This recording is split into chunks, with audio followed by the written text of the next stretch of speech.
Hey guys, tonight we step into a world of merciless white, an endless expanse where the snow whispers death with every flake.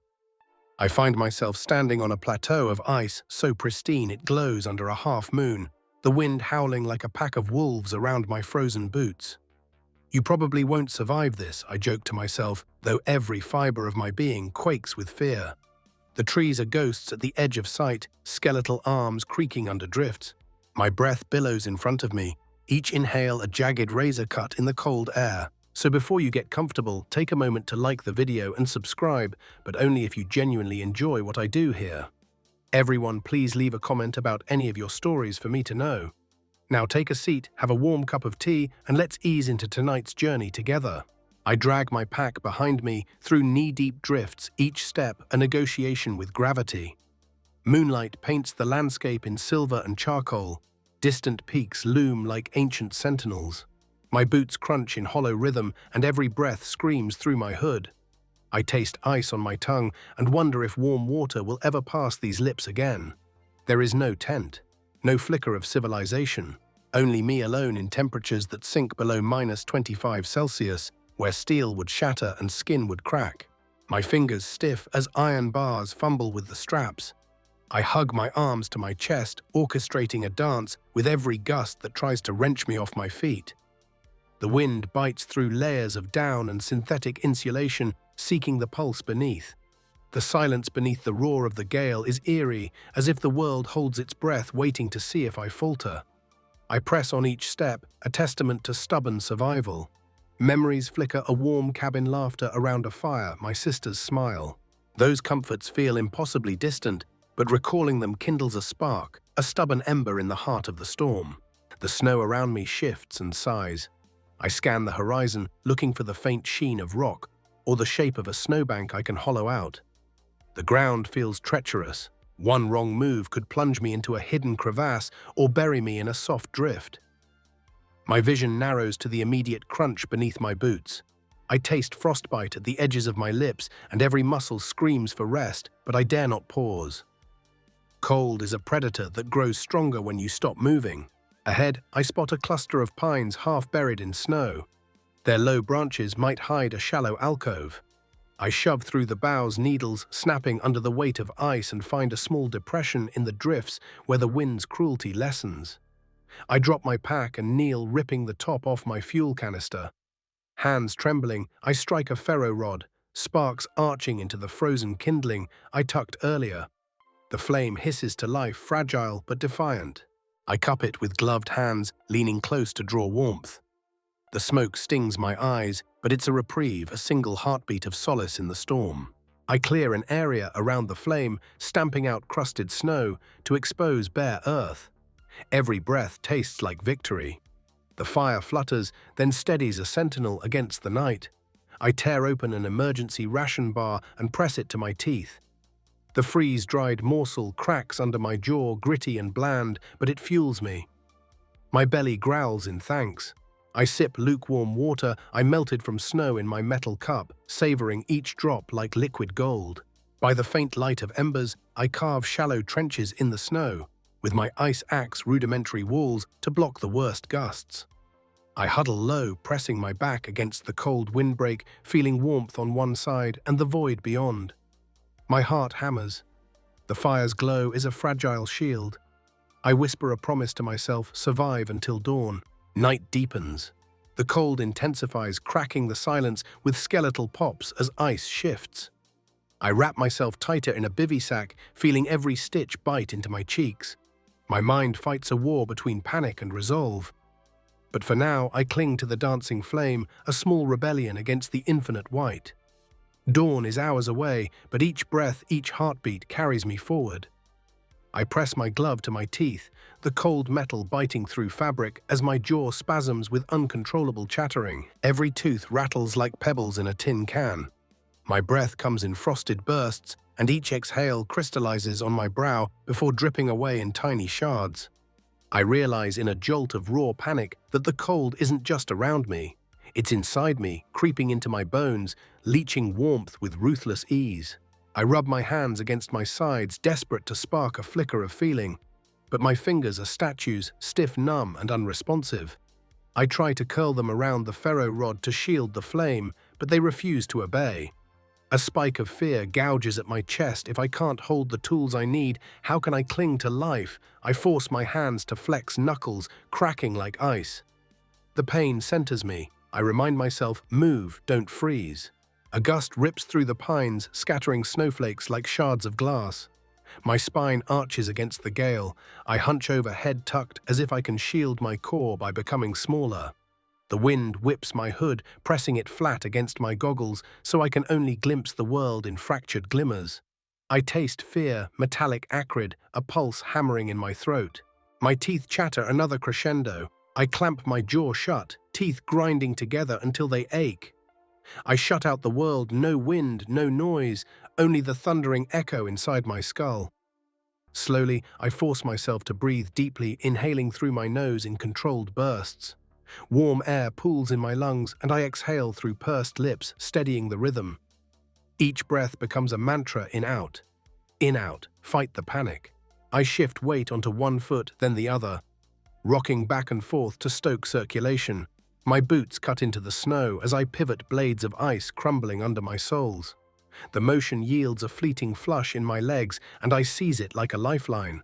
I bend and punch my thighs through layers of insulation until I feel warmth return, timid but real. The sky above darkens further, the half-moon swallowed by clouds as the storm gathers strength. I dare not linger. I shove aside the flimsy snow walls around my fire pit and grab the metal cup. My stomach roils, hollow and desperate. The measly ration bar provided a taste of sustenance, but it also awakened hunger so raw it claws at my insides. I dump snow into the cup, spilling frigid water across my palm. Even my palm can't feel it. I hold the cup close to the embers, watching steam curl upward. It's a slow miracle, snow turning into liquid life, trickling back into me with each drop. I sip, savoring the warmth as it slides down my throat. My teeth still chatter, but the warmth blooms in my chest, spreading out like a cautious sunrise. I cradle the cup with both hands, now drinking in fuel for body and mind. Hunger fades into the background, overtaken by the fight to restore sensation. I glance at my frost-nipped fingers, red tinged with blue, tiny blisters bred along the knuckles. Panic flares. Frostbite is an enemy that can't be bargained with. I massage each fingertip, rolling them between warm palms. A searing pain follows, but it means the nerves are waking, proof that my desperate measures are working. Movement becomes my medicine. I stand and march in place, swinging my arms in wide arcs to loosen frozen joints. My pack thumps against my back with each swing, but I'm too focused to mind. My goggles fog in the heat of my breath, obscuring the world into milky halos. For a moment, I catch sight of my own reflection, eyes watery, cheeks blotched pink beneath frost, and a mask of determination spread across my face. I talk to myself loud enough to pierce the wind's roar. "You're stronger than this," I rasp. "Just breathe. Keep moving." The words sound absurd in the emptiness, but they anchor me. I feel the weight of every decision I've made, each step forward, every spark to that fire, the trench I carved, but right now it's about this moment thawing out. The world feels infinite, but my focus narrows to the circle of warmth I've created. I shuffle closer, tucking knees to chest and wrap arms around my shins. My body hunches, folding inward like a protective shell. The fire's glow flickers against red-stained snow where I spilled water earlier. Even this small patch of earth feels sacred. A sudden gust almost extinguishes the flame, and I snap upright, fists clenched. I grab a handful of extra insulation from my pack, an emergency blanket, and drape it over the struggling fire, angling it like a shield. Sparks sputter, then burn steady. I exhale, shoulders dropping. Victory tastes like ash on my lips. With danger momentarily at bay, I turn inward. Memories of warmth flood me, my mother's laugh as she stoked our fireplace, the crackle of maple logs at dusk. I breathe them in, letting emotion replace adrenaline. Tears freeze at the corners of my eyes, but I blink them away. Sentiment won't save me. Focus will. I check my watch. The digital numbers glow faintly, 02:43. Just after 2 in the morning. Hours remain until dawn. My heart pounds not from exertion, but from the knowledge that this is only the beginning. The storm hasn't claimed its fiercest assault yet. I squat and dig palm to palm in the snow, shaping a small block to reinforce my trench. My gloves slip the fabric stiff and unyielding, but I manage to pack snow tightly. The wind hammers the makeshift wall, and I lean into it, lips parted, savoring the bitter edge of survival. Each barrier built is a promise I refuse to be buried. A fleeting doubt whispers, what if tomorrow I wake frozen solid? I banish it with another breath, another step. I stand and gather drifting snow inside the trench, burying my legs up to the knees to anchor myself. I wrap my arms under my shins, draw my pack over my knees, and lean back into the wall. The cold still steals at my face, but my core feels locked in a small, stubborn hearth of heat. Pain lingers in every muscle, but my mind, though battered, is clear. The initial shock has passed. Panic has been harnessed. Now comes the true test endurance. I pull my hood tighter, nestle my face into layered fabrics, and stare at the dancing flames. Each snap and pop is a vow. As long as this fire lives, so do I. Sleep is a distant promise, but survival demands vigilance. I force my eyelids open, willing my body to stay awake. The night stretches before me. But I stand ready. The shivering subsides to a dull roar, and I let my breath steady. Tomorrow is another battle, but for now I have won this skirmish. Dawn arrives in a muted whisper, pale light filtering through clouded skies. I roll from my trench bones, creaking like old floorboards, and stare at the frozen world around me. My fire has dwindled to embers, each glowing coal a memory of last night's victory. I scrape snow away until I expose cold earth, scooping embers into my metal cup and rekindling the flame. My fingers tremble but obey. I cup the heat against my chest, feeling warmth seep back into limbs that still protest. Today's mission is clear: find water before my reserves run dry. I shove off the emergency blanket and trudge toward a cluster of snow-laden pines I spotted yesterday. Crunching footsteps mark my path, each step a negotiation with sinking powder.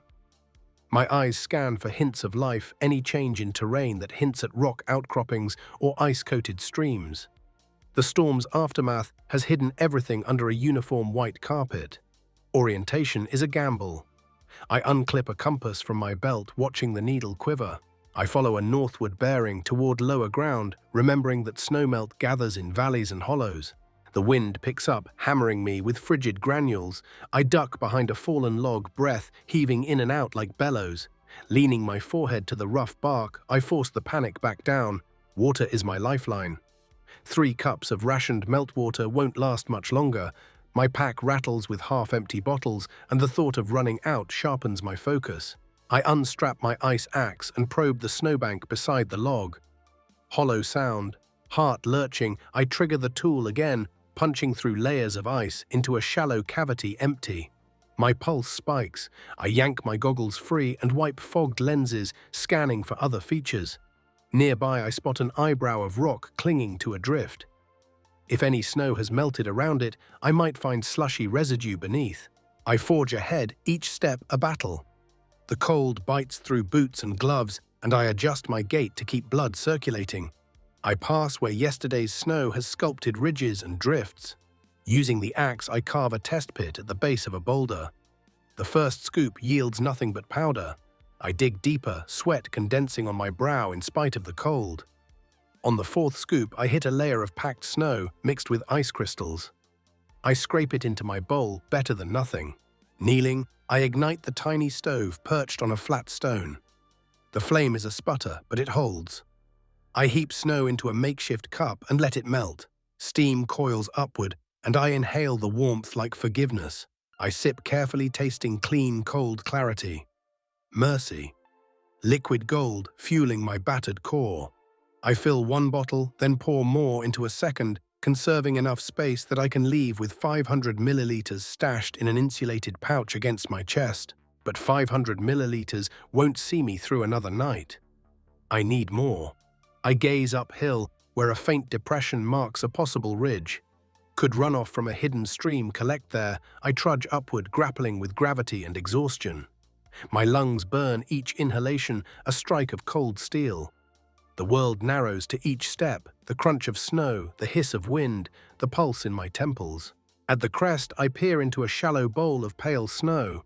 The wind whips across it, but I see too only empty white. Frustration surges.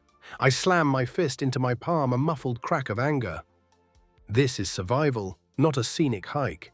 I swallow bile and steady my breathing. There's still one trick left, ice signal reflection. If I can find a dark rock face, its heat might seep enough to melt snow at its base. I scan the horizon for any dark shapes. There on my left, a granite outcrop stands defiant against the drifts. I descend toward it, lungs protesting. The granite's dark surface absorbs the faint sunlight, radiating a sliver of heat. I kneel at its base and sweep away fresh snow. My hand goes numb, but I persist. Beneath the surface, I uncover crusted ice and damp gravel. I scoop handfuls of layer into my bowl. The stove fires, threatening to waver. I cup my gloves, protect the flame, then pour the icy gravel inside. Steam hisses and the ice melts away, leaving denser, moister droplets than untouched snow. I strain the mixture through a bandana to filter gravel and slush. The liquid drips into my cup, cloudy but drinkable. I gulp greedily, the warmth flooding me like sunrise in my veins. I fill my third bottle, shaking out every last droplet. My pack feels heavier, relief and risk in equal measure. I tuck bottles close to my body, sliding them beneath outer layers to keep them from freezing solid. Each movement is careful choreography. Caps must remain secure. Water freezing in a bottle means losing it entirely. I survey the scene, 3 half-lit bottles, enough for another night and a rationed day. I could rest here, risk the wind on the outcrop, but darkness approaches fast. Best to return to my trench, where I know the fire dance and the windbreak hold. I pack up the stove bandana and remaining slushy gravel. Each item stows away in a place I can access blind in the night. I trudge homeward path now memorized by soreness. Snow mounds blur at my periphery. I follow compass and muscle memory. At the trench entrance, I kick snow aside and slide bottles into pouches. The metal walls radiate inside my pack, a cool kiss to contrast the warmth of the water. I smile, breath puffing out in a cloud. First victory of the day, but I can't let triumph lull me. Water is temporary. I scan my surroundings, no caves in sight, no rescue signals. I draw a line in the snow with my axe, carving SOS to the sky. If an aircraft flies overhead, the contrast of trenched letters and dark rock will catch attention. I backfill lightly so the letters stand in shadow against the white. My energy dips as the day drags on. I sip water in measured swallows, savoring each warmth. Hunger gnaws, but liquid sustains me longer. I ration the bottle, I nestle next to my chest, warming and sipping. The second bottle tucks at my thigh, the third on my back. All 3 are thin strands of hope woven into my layers. I stoke my trench's embers with a handful of embers from a cache I buried last night. The flames spike, bright and eager. I lean close, inhaling smoky comfort. I pour half a bottle into a simmering cup of snow and let it melt for soup.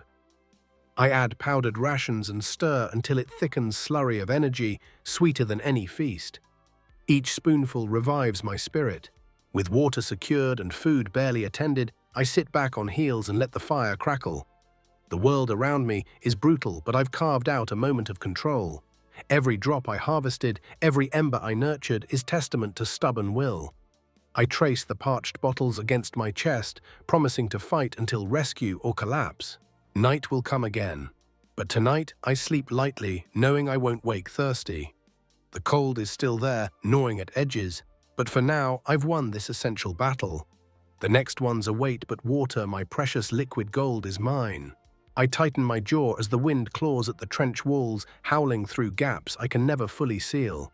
My fire sputters beneath a thin veil of smoke, the tiny flame quivering like a wounded bird in the gale. I cannot afford to lose this warmth. My breath steams in ragged bursts as I peel back layers of snow to expose last night's cache of dry wood. My ice axe bites into the frozen pack, prying loose, slender sticks I tucked away under rock ledges. Each stick is a lifeline. If this fire dies, my hope will follow. My gloved hands fumble with splintered, kindling fingers, stiff and aching from frost's relentless grip. I press one brittle twig between thumb and forefinger, striking the ferro rod with all the force I can muster. A shower of sparks dances across the wood, but the wind steals most of them, scattering them into the void. I pivot, shielding the kindling with my body creating a makeshift windbreak. My breath catches one spark must catch, or I'll be scrambling for alternatives. I lean forward, cupping my palms around the struggling flicker. My gloves smell of sulfur and damp. I hold my face inches away, feeling heat sting my cheeks. The flame fights for life, licking the kindling's edges before being smothered by a rushing gust. I grit my teeth, slap the embers gently with a bit of fabric torn from my jacket, coaxing the fire to grow. Tiny orange fingers stretch upward, grazing the thicker sticks I arranged in a teepee formation. The flame steadies for a heartbeat, then dims. I add more tinder-shredded insulation from my emergency blanket, wisps of fabric that catch fire easily. The wind roars approval, feeding on the surge of fuel. Slowly the fire takes shape, growing into a slender pillar of warmth. I drop my shoulders, relief coursing through my core. The glow illuminates my frost-etched face, and for a moment the world feels less hostile. I survey my surroundings. The trench walls stand firm, but snowdrifts swirl at the rim, eager to collapse in. I scoop a handful of powder, packing it against the trench's mouth to shield the fire from direct gusts. My knees buckle under the weight of labor, and I press my palms to the packed snow, inhaling the cold tang. The fire's scent, charred wood, and smoke drifts into my nostrils, anchoring me in reality. Now comes the delicate task of feeding this flame. I locate thicker branches I scavenged from broken spruce limbs, their bark brittle but dry beneath the surface layer of ice. I crack each branch with my ice axe, breaking them into manageable lengths. My muscles ache with every swing, but fatigue has no place here. If I slow, the flame might smother. I stack split wood around the teepee, forming a cradling embrace. A jagged swirl of wind sends sparks flying, and I lean forward, shielding the fire with my torso. The heat envelops me, a small sanctuary in the frost. I let my mind drift to the basics: oxygen, fuel, and control. I clear ash and unburnt embers away, ensuring the airflow remains unblocked. Each action is precise, honed by desperation and practice. I load a fresh shard of wood onto the growing coals, and it crackles, sending embers dancing upward. My heart pounds in my chest, a drumbeat of triumph and dread. Beyond the trench, the world remains a monochrome wasteland, but here, under this feeble blaze, I feel potent. I wrap both hands around a thicker branch, letting its warmth sear through my layers.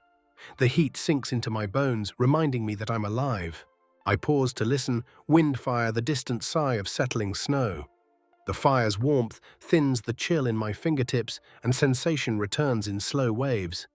I massage my hands against my thighs, pressing warmth toward my arms. It's a temporary reprieve, but enough to push onward. Tomorrow's trials will arrive, but for now this fire is my fortress. I sip from a small flask of emergency fuel, pouring a trickle onto the embers. The liquid hisses flames, surging in a hungry rush. Alcohol burns hotter than wood, and the fire flares dangerously bright before settling into a stable burn.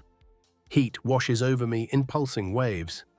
I return the canister to my pack, securing it beneath layers to prevent accidental freezing. The night is not yet over. Clouds obscure the moon, and darkness presses in like a living thing. The trench's walls begin to collapse under the shifting drifts, snow creeping inward. I grab a handful of loose snow, hurling it outward to widen the trench. Ice shards rain down around me, each one a reminder that nature is indifferent to my struggle. I grit my teeth and dig deeper, carving the walls until I create a small niche for the fire and my body to share. My breath slows as the trench takes shape. I arrange a mound of snow at my back, using my pack as a brace. The fire sits at my feet, its glow now permanent rather than fragile. I exhale, chest rising and falling in steady rhythm. For a moment, I close my eyes and let the heat seep into every aching sinew. I revisit memories of campfires, the scent of pine, the sound of logs crackling, laughter echoing around circles of friends. Those memories now serve as sustenance, feeding my spirit when rations run low. But nostalgia cannot replace structure. I gather stones from the trench floor, cold, jagged boulders, and arrange them around the fire, creating a ring that both reflects heat inward and stabilizes burning logs. Each stone feels like a brick in my fortress against the cold. I test the barrier with a shove of my ice axe. It holds firm. Satisfied, I lean back, fingertips brushing warm stones as though greeting old friends. Heat radiates in concentric circles, pushing back the cold's advance. I place my pack beside me, draping it with a spare layer of clothing to prevent heat loss overnight. Proximity is key, closer means warmer. I adjust my position so my core aligns with the fire's heart, curling my legs against the trench wall. Each breath draws up warmth and hope. A sudden snap echoes as a log splits under heat. Sparks scatter, and I reach out, capturing them with a scrap of cloth to feed smaller twigs. Coals glow bright embers, drifting into the night. The wind still rages, but here in my hollow the flame is indomitable. I feel a surge of pride. I fought the elements and won this round. Still, I cannot let this moment lull me into complacency. I scan my gear, ensuring nothing is exposed to frost. I tuck my water bottles close to the trench wall's sunlit side where stones will radiate stored heat. I retrieve a small mirror from my pack and angle it over the fire, reflecting light onto the trench ceiling. This borrowed radiance will help signal any overhead craft and add a few degrees of warmth above me. The world beyond remains a silent threat, but inside this dugout haven, I have carved control. The fire's glow dances across my goggles, and I watch the flames as if reading a map of future survival. Each snap of burning wood outlines the path I must follow, maintain warmth, guard the flame, and prepare for night's deepening chill. I gather a final stash of kindling shaved wood from thicker branches and store it within arm's reach. Tomorrow I will forage for more, but tonight these thin slivers will keep the fire alive until dawn. I press them gently against the trench wall, feeling their texture with renewed dexterity as my gloves warm. I lean back against the mound of snow, letting exhaustion wash over me in subdued waves. The fire crackles a companionship forged in adversity. My eyelids flutter as heat competes with weariness. But survival demands vigilance. I close my eyes for only an instant, listening to the wind and the roar of flames, committing every moment to memory. The fire's fragile flicker is now a steady glow, a beacon of my resolve. I inhale the smoky warmth, tasting victory and danger in equal measure. The night is long, but this flame will burn. As long as embers glow, my heart beats, and I remain unclaimed by the cold. The ache in my stomach is relentless, a hollow drumbeat echoing through my core. I press a hand against my ribcage, feeling each pang like a sharpened icicle. The fire's glow warms my face, but it cannot fill the void twisting in my gut. Hunger is a predator that lurks beneath the skin, gnawing at my resolve. Every breath I take feels expensive, each beat of my heart demanding fuel I simply don't have. I unzip a small pocket and withdraw a single freeze-dried meal pouch. The label reads 720 kcal, but in this frostbitten landscape, I cannot eat it raw. I mash the pouch between gloved hands until it's a pliable wad of flakes. Carefully, I tear it open and spoon the bits into my metal cup. I pour snow over the fragments, then tilt the cup toward the embers. The edges of the cup glow red as I swirl the mixture, watching powder dissolve into a murky slurry. Steam curls up in lazy tendrils, carrying the faint scent of dried vegetables and grain. My tongue tingles at the promise of sustenance. I sip slowly, letting the bland warmth slide down my throat. Each swallow is a small relief, but the fire of hunger still rages. I drink until the cup is empty, scraping the final residue with my thumb. The grit lingers on my teeth, but it tastes like hope. Still, one pouch won't last 3 days. My emergency stash has only 3 more. I tally them in my mind, tonight's meal tomorrow morning's, and a meager evening portion. No room for extras. The thought twists my stomach further.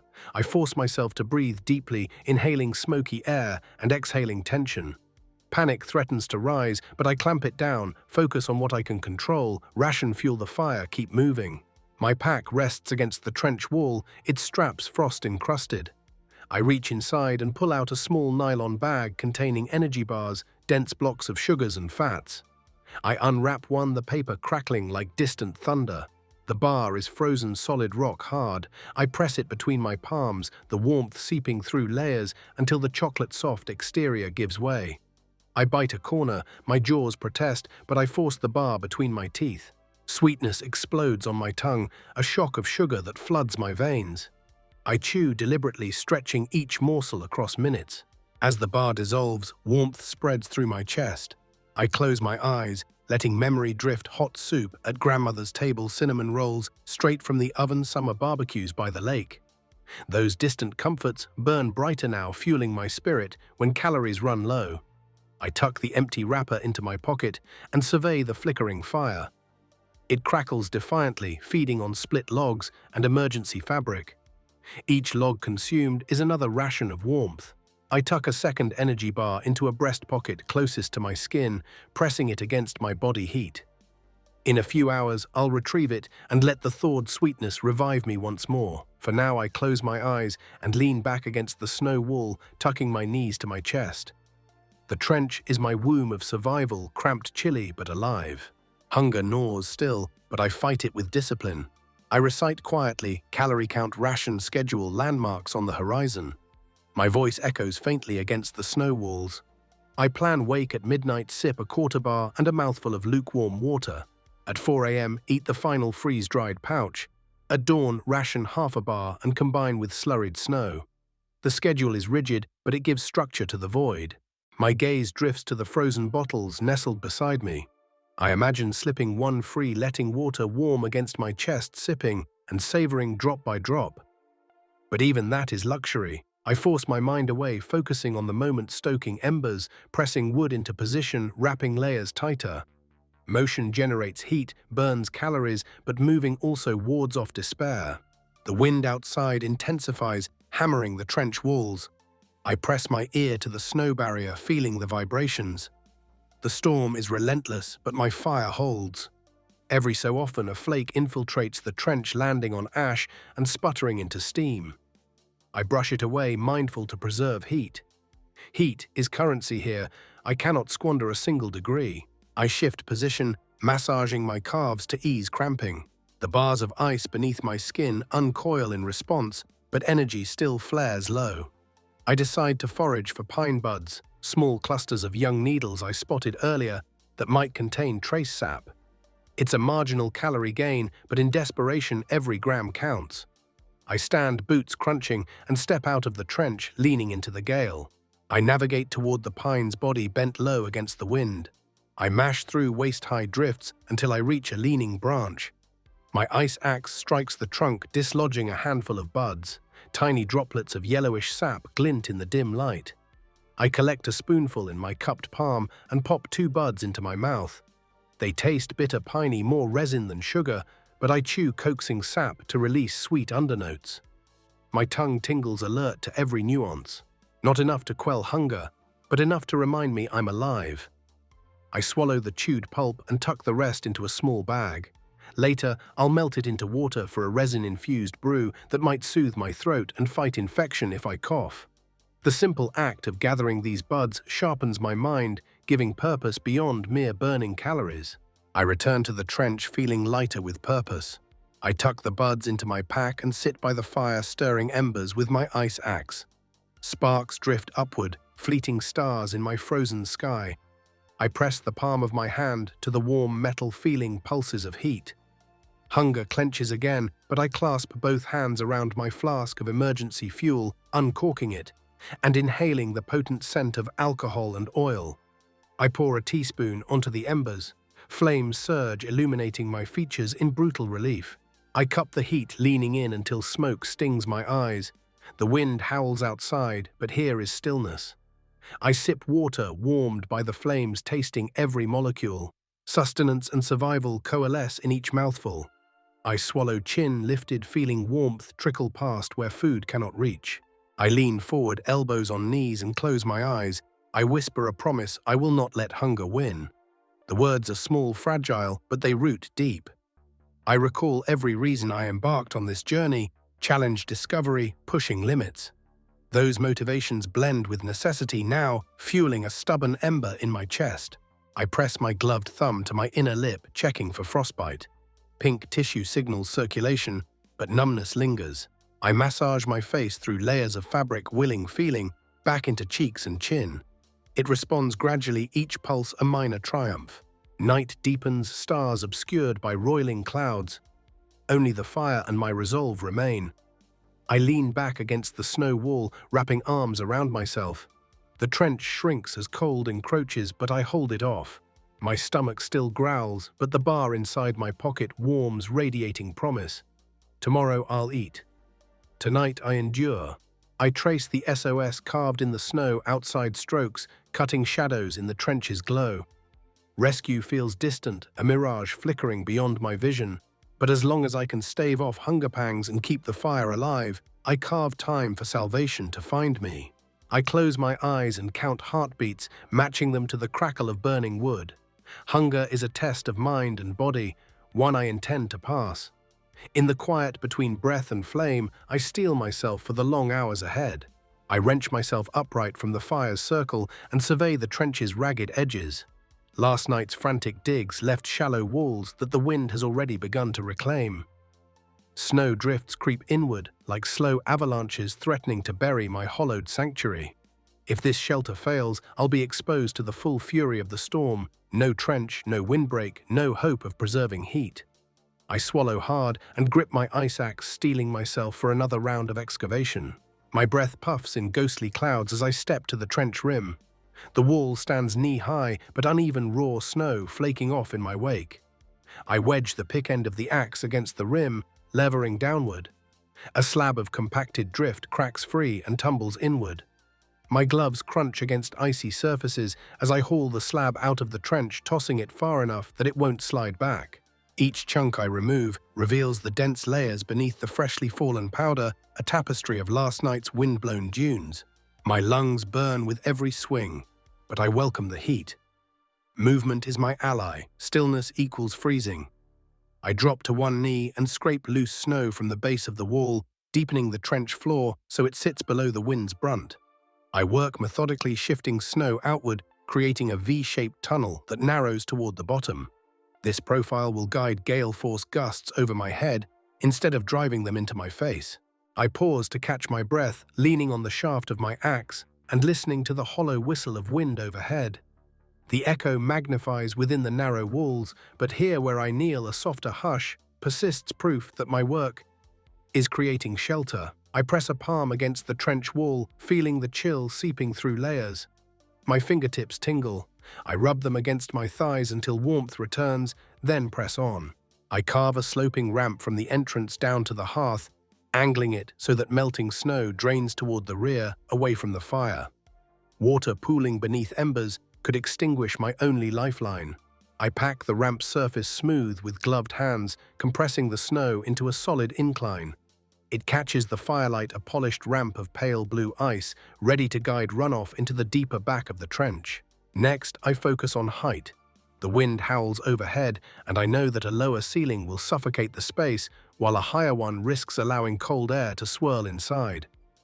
I remove another layer of snow from the back wall, hewing a gentle arc that peaks just above my head when I squat.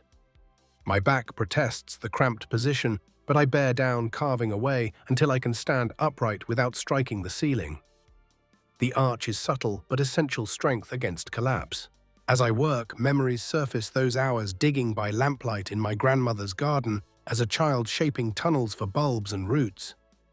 I recall the wet earth, the fragrance of daffodils and laughter ringing in my ears. That memory now is a refuge of warmth and life in the bleak Arctic.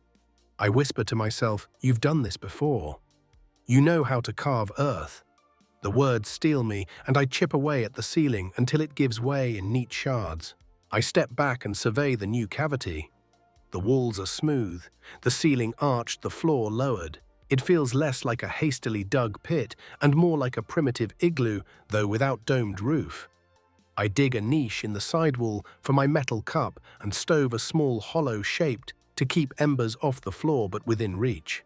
I pack snow around the edges to secure the stove in place, ensuring it won't topple when I refill it tomorrow. My pack rests against the opposite wall, but snow has crept against its back.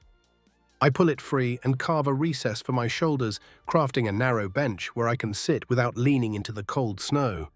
The bench is level with the hearth, positioning me at the optimal height to shield my face from rising smoke and dangling icicles. I pat the surface smooth, then brush my palm across it to test for stability. Frost bites at my cheeks, and I scoot inside to warm against the fire. The flame's light dances across the newly carved walls, casting flickering shadows that bring the trench to life. I traced the lines of my work with a gloved finger, feeling the subtle grooves where I hewed away each layer. Satisfaction surges. This is more than shelter, it's proof of my will. I take a long sip of water, the warmth sliding down like silk. My stomach rumbles, but I resist opening a ration bar now. Each morsel must be scheduled and savored. Instead, I close my eyes and focus on steadying my breathing. The shelter's transformation has renewed my confidence. I whisper to the trench walls as if they are companions. Thank you, but gratitude is fleeting. I check the ceiling's thickness with the butt end of my axe tapping gently along the arc. A hollow note would spell danger. A dull thud means strength. The tone is solid. I run my hand along the wall's curve, feeling the compacted snow's resilience. Still, I'll have to reinforce later if drifts accumulate. Outside, wind gusts intensify. I lean forward, pressing my ear to the snow ceiling, testing for hollow pockets or cracking sounds. The world rattles above me, but within this carved haven, a measured calm persists. Each draft that sneaks in falls silent before reaching my chest. The trench is working. I rehearse tomorrow's routine wake before dawn, stoke the fire-melt snow for water refill bottles, then spend the day foraging for driftwood and scouting for rock faces with residual heat. I also need to locate a secondary shelter option, perhaps a snow-arched drift or a shallow ravine on the downwind side. Redundancy is life insurance. Night deepens, and I shift onto the bench I carved. The fire's warmth is a blanket enveloping me. I peel back the edge of my bivy sack and slide inside the hollow so only my face remains exposed. I nestle beneath the emergency blanket I draped over the ceiling earlier, letting its reflective surface radiate heat back down. It's a crude cocoon, but effective. My eyes soften as I rest against the bench's curve, the arch supporting my spine. The silo of snow holds me securely. Collapse feels impossible. I flex my toes inside thick socks, savoring the minimal tingle that signals life. I press a palm to the bench beside me, feeling the warmth slowly transfer through the layers of fabric. Even this small heat lends comfort. Mind and body are poised between vigilance and exhaustion. I could drift off, but I cling to focus, knowing nightmares of collapse could jar me fully awake. Instead, I rock gently, leaning into my arms to maintain circulation. The trench walls seem to embrace me, a womb of survival carved from ice. I whisper again, "You survived this." The words echo softly in the enclosure. Sparks from the fire rise and hang like fireflies trapped in a lantern. I trace their dance with tired eyes, feeling the weight of every swing of my axe, every scoop of snow, every rationed sip of water. The wind's howl is muffled now, a distant roar beyond thick walls. Within the hush of survival presides. I close my eyes, inhaling the scent of smoke and snow. This trench is more than shelter. It is a testament to resilience. And as long as I can carve and maintain it, I will remain a living soul in this frozen wilderness. Word count 1082. Awaiting continue. Ban Danoi continue. ChatGPT Danoi. Section Bay, darkness settles like a heavy shroud, pushing the world beyond my trench into utter blackness. I lean forward, elbows braced on my knees, and watch the fire's glow shrink into a pit of drifting embers. The wind's howl softens to a distant moan, but inside the trench, even that muted roar feels overwhelming. Time stretches taut, each minute a small eternity. I remember the sky above pale moonlight, blurred by swirling snow. But now all I see is the trench's ceiling glowing dimly from firelight, like a cavern carved from bone. My eyelids droop from exhaustion, but I slam them open, startling my own heart. Sleep is a luxury I cannot afford. A single doze could let the wind collapse the shelter or smother the flame. I shift position, rolling my shoulders and stretching my arms overhead. The bench supports me, but my legs sting from staying too still. I swing them beneath me, then rock side to side, stoking my core muscles. Motion is a shaky ally necessary to keep warmth, but it drains precious calories. Loneliness hammers at my mind. No voices, no rustling of wildlife, only my breathing and the crackle of flames. I whisper into the hush, half expecting an answer that never comes. I press my palm to the snow wall beside me, feeling its cold firmness give beneath gentle pressure. I draw a finger across the powder, carving a small circle, a reminder that I am here, I exist. The motion is absurd, but it fights back creeping despair. I close my eyes for a split second and see my sister's grin from years ago, her eyes bright as summer sun. I cling to that image, letting it radiate warmth through my chest. It pulses like a beacon, guiding me through the void. I open my eyes and focus on the embers tracing their slow descent into ash. Each falling spark is a heartbeat. I count them 1, 2, 3 until I lose track and reset. It's meaningless mathematics, but it anchors me. A sudden pop cracks the quiet as an ember bursts free, sizzling atop a log. I lean forward, coaxing it back into the hearth with a gentle nudge of my ice axe. Sparks swirl upward, catching on the arched ceiling before fading. The ceiling shudders, and I brace my shoulder against the wall. My breath hitches. I wonder if snow above is giving way, but only silence answers. I rub my temples, feeling tension coil behind my eyes. Night deepens. The cold seeps inward, a slow tide that I must hold at bay. I pull my emergency blanket tighter around my shoulders, shaking it so the reflective surface traps more warmth. The flickering light bounces across its folds, creating shifting patterns of gold and gray. For a moment, I imagine the blanket is a parachute of safety, shielding me from drowning in the dark. Loneliness morphs into unease. I strain to hear anything beyond the trench. A distant crack, the gentle drip of melting snow. My mind conjures phantom noises, snapping branches, heavy footsteps, a voice calling my name. Each imagined sound tightens my chest. I fight panic by forcing rational thought. The only movement out there is wind and snow. Nothing alive can reach me here without a struggle. I am safe temporarily. My gaze returns to the fire. I throw a small shard of kindling onto the coals and the flame flares. Light floods the hollow, illuminating walls I carved with weary hands. I press my palm against the warm stone circle, feeling its radiated heat. The gesture grounds me. Fire is constant when I tend it. It does not flinch at darkness. I let my breathing slow, inhaling the smoky air, exhaling tension. I clear my mind and replay the day's victories. The water harvested, the trench reinforced, the meal rationed. Each success is a rung on a ladder pulling me away from despair. I whisper those victories to the walls. We did it. Repetition builds confidence even in isolation. Time remains an abstract concept. I glance at my watch. The digits faint through frost. 22:17. Only another hour until midnight ration. I lean forward, scooping a small pile of snow into my cup. The metal feels ice cold, burning my fingertips despite gloves. I set the cup at the trench's edge and let it melt just enough to sip. Steam coils, and I inhale warmth before tasting crisp water. It's a ritual of survival, a ceremony reinforcing that I endure. I pick at the frozen slurry, feeling wetness creep up my fingers. I wipe them on my jacket sleeve and return to silence. Midnight draws closer. Each passing minute is both threat and gift. The trenches will survive if I keep breathing, keep stoking, keep believing. I close my eyes and count my heartbeat against the fire's crackle-matching rhythm to reassure myself of life. Then I switch to counting my breaths in, out, 80 times. The mantra slows the racing thoughts. I release tension in my jaw. I allow my shoulders to drop by an inch. Small victories. Suddenly, a sharp flare from the flame draws my eyes. I lean close, noting a crevice at the back of the trench ceiling I hadn't fully carved. A thin, dripping line glistens above me. Meltwater proof that heat reaches even the roof. But if it drips on the fire, it might hiss steam and smother the flame. I reach up, careful not to touch ice, and brush away the icicle's sharp tip with a finger-protected cloth. The drip stops. Human inattention can kill. I force a wry smile. Not tonight, I murmur. I shift back, heart steadying. The trench feels alive, a fragile cocoon of my making.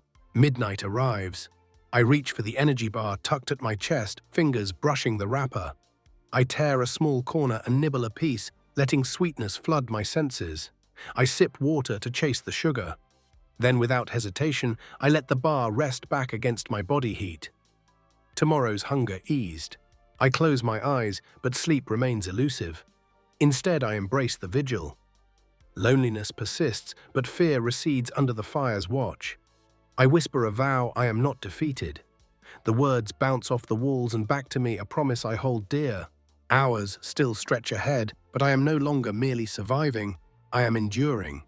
And as long as fire and will burn, I will greet dawn as pride, not defeat.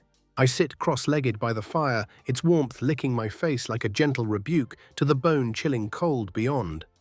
My chest heaves with each breath, a ragged rhythm that echoes the storm's pulse outside. For a moment, I let my hands hover over the embers, feeling the heat seep into my gloves. But the fire's warmth is a thin veil, and behind it a darker flame stirs terror. A creeping dread that whispers, I'm unworthy of survival, that the cold will claim me anyway. I close my eyes and lean back against the trench wall, forcing myself to breathe through the panic. I recall my childhood room sunlight streaming through window panes and dust motes dancing in the golden light. I can almost smell the lavender sachets in my dresser drawers, comfort in small miracles. My sister bursts into the room, laughter echoing off painted walls as she flops onto the bed with a pillow. I remember the softness of the mattress beneath me, the way her hair tickled my cheek. In that memory, everything is safe, possible, unbroken. I draw on it like a lifeline, pulling those fragments of warmth into my chest.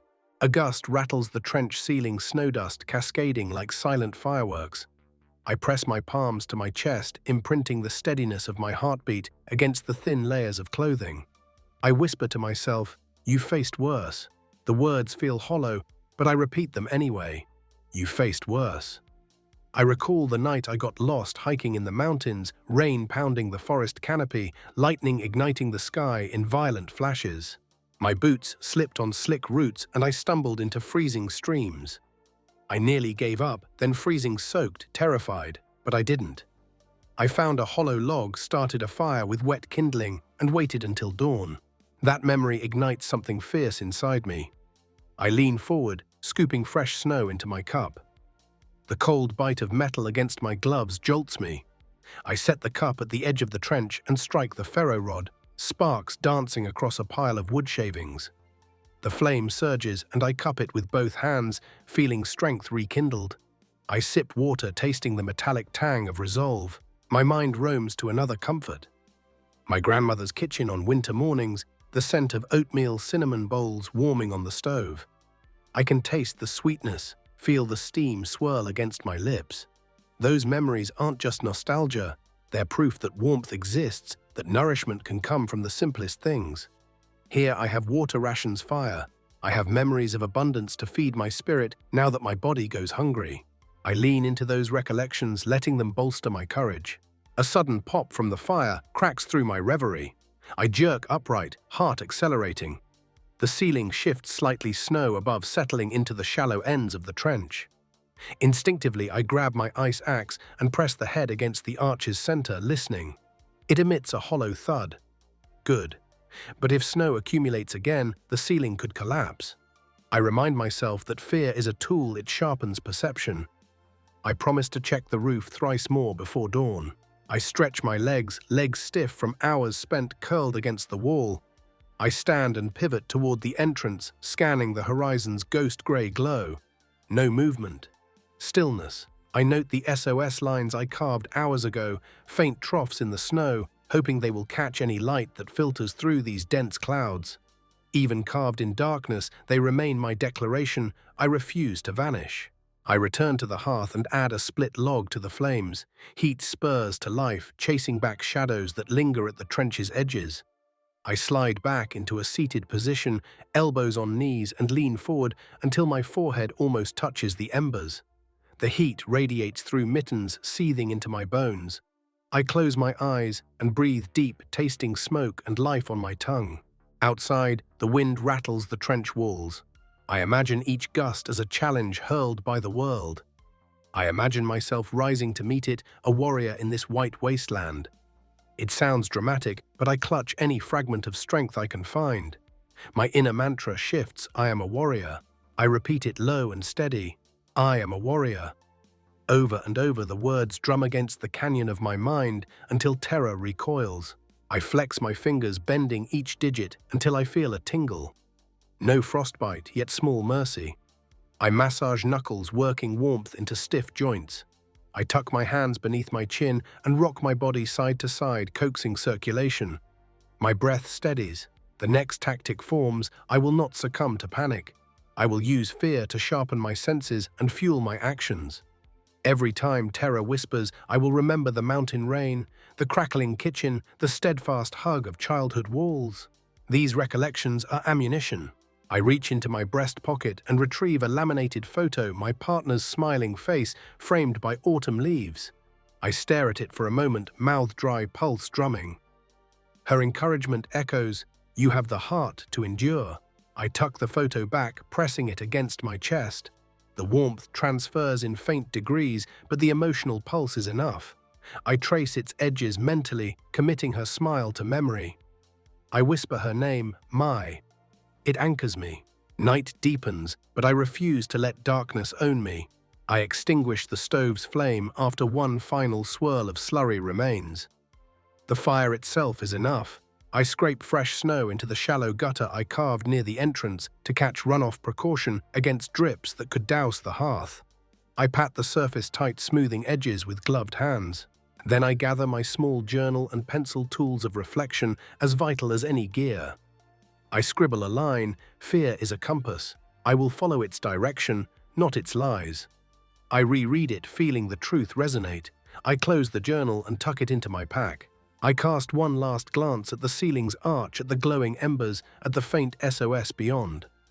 I inhale deeply, smoke snow, memory resolve. The trench is silent, save for the fire's whisper. I cup warmth in my hands and let it seep inward. I settle back against the wall, cross-legged once more. I close my eyes and visualize sunrise pale gold spilling across drifts, illuminating a rescue party approaching. I see myself standing, arms raised triumphant. Even if it's a dream, I claim it. It fuels stubborn hope. Terror still lurks at the edges of my mind, but no longer as a predator. Now it is a guide. Its roar will remind me to act, to adapt, to remember who I am and why I fight. I quiet my thoughts, letting memory and purpose intertwine in the hush. My breath slows, a steady drum. The fire dances, and I lean toward it, eyes half-lidded. I hum a fragment of a song my mother used to sing, a lullaby of comfort and strength. The notes hang in the trench like a promise you will survive. Darkness and cold still press in, but within me a spark glows brighter than any flame. I carry warmth in memory, resolve in my bones, and the fire at my feet. I confront terror not with denial, but with embrace, turning its heat into motivation. I choose to stand, to carve, to endure another hour, another day. Outside, the world rages. Inside, I whisper, I am here. I am unbroken. The trench holds me, the fire sustains me, and my memories empower me. My eyes strain against the dim light as I trudge across a wind-sculpted ridge, each footfall sending snow tumbling in miniature avalanches. The trench behind me already feels like a distant memory, a fortress I carved by sheer will. But if I'm to outlast this storm, I need more than a pit in the snow. I need solid refuge. I press forward, scanning the battered dunes for any sign of shelter. That's when I see it, a dark seam in the white horizon, an unnatural shadow etched into the base of a churning driftscape. Heart pounding, I descend toward it. The wind slams into my back, threatening to shove me off balance, but I lean in, forcing each step. The shadow grows into the mouth of a cave, an arch of translucent ice carved by centuries of snowfall and melt. I kneel to brush a gloved hand across the rim. It's smooth as glass, cool to my fingertips, but warmer than the Arctic air around me. This could be salvation. I test the entrance with my ice axe, tapping the ceiling to listen for hollow echoes. A resonant ring answers, signaling a vault deeper inside. I crouch low and slide inside, snow crunching against my boots. The wind's howl retreats instantly. The cave swallows it in a cavernous hush. I stand upright and blink, letting my eyes adjust. Pale light filters through the blue-tinged ice walls, casting ghostly patterns across the floor. The passage stretches several meters inward before fans out into a chamber large enough to stand in. Stalactites of ice hang from the ceiling, like crystalline daggers, and the ground is packed, snow mixed with slush. My breath echoes in the silence as I step deeper, feeling the cave's chill settle around me. Despite the cold, this space already feels warmer than the open plateau. The ice walls conduct and retain what little heat my body radiates. I sink to one knee, pulling my compass from its pocket. The needle quivers less violently, here nudged only by the faint air currents. I orient myself, the cave opens toward the northeast, meaning I can use it as a waypoint on my return to the trench. I tuck the compass away and rise, scanning for hazards. Overhead, a thin kapok sleeping bag I draped earlier flutters against a nook in the ceiling, proof that I scouted this spot yesterday and almost dismissed it. My heart leaps. I gather a handful of loose snow from a pocket in the back wall and cup it in my glove. Reaching for my stove, I set it on a flat patch of ice. Sparks fly as I strike the ferro rod, the tiny flame shivering before steadying. I hold my hands around it, savoring the warmth. The ice walls glow faintly, refracting the firelight into dancing spectrums. I pour the snow into my metal cup and watch it melt, steam curling into the cave's eerie silence. Each sip of water tastes of victory. A low drip echoes behind me. I turn to see a steady trickle of meltwater running down a vertical wall, forming a tiny rivulet along the floor. I kneel beside it and press a bottle under the flow, filling it until ice crystals begin to form at the opening. Even in this cold, the cave's microclimate fosters slow melting and unexpected bounty. I fill 2 bottles, shaking them gently to distribute warmth. The bottles rest against the ice wall, their contents glowing like captured fireflies. Still, I need to make this cave a reliable refuge. I step back toward the entrance and kick loose snow from the floor, creating a level platform for my stove and cup. I carve 2 shallow benches into the sidewalls, one for sitting, one for my pack, using the ice axe to chip away the surface. The work is exhausting, each swing echoing through the hollow. My gloves fill with slushy ice, but I press on, determined to craft a sanctuary. With cruel irony, the cave's ceiling drips onto my newly cleared platform, threatening to extinguish my fire. I grab a flat stone from the floor and wedge it into the drip zone, diverting water away. It works. The flow reroutes into a corner pool. I chip a few chunks from the floor and stack them around my stove to shield it from the damp. The makeshift barrier glows with embers as I relight the flame. I settle onto one bench, fingers pressing through frozen liners to test the ice's warmth. It radiates back a steady pulse of residual heat. I lean forward, cupping my face in my hands, and inhale the cave's cool scent, a mix of snowmelt and ancient stillness. Outside, the wind rattles the entrance, but here the echoes are muted, comforting. I close my eyes and press my forehead against the ice wall, connecting physically to my creation. Memories of exploring sea caves as a child wash over me. Salt spray, distant gull cries the thrill of discovery. Here it's different, a silent palace of ice devoid of life, yet offering me protection. I whisper a thanks to the mountain even as I rail against its cruelty. Survival is a paradox. I must both battle and befriend this frozen world. I check my gear. My pack hangs on an ice hook I carved into the wall, shielded from snow. My water bottles flank the stove, kept from freezing by the reflected heat. I tuck my emergency blanket across the ceiling's low arch, cementing it with ice chips to insulate the chamber. The bivy sack I cling to in the trench is now a loose tarp against the back wall, a backup shelter if I need to sleep upright. I unwrap an energy bar, its wrapper soggy at the edges. I nibble a piece, letting the sugar live in my blood. In the cave's half-light, its sweetness is a revelation. I sip a mouthful of water, then press the bottle against my chest to maintain flow. I survey my handiwork and smile. This is the best shelter I've had in 3 days. Yet refuge demands vigilance. I rise and inspect the ceiling, tapping across translucent surfaces for thin ice patches. The echoes vary, a dull thud here, a resonant ping there, so I drill a small hole in the thinnest spot and widen it into a controlled melt channel, guiding drips to the pool below.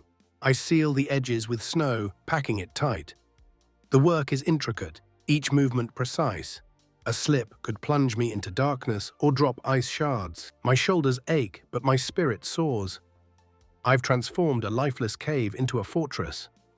I believe for the first time since I set foot in this storm that I can endure until rescue arrives. I lean against the icy wall, letting its solidity ground me.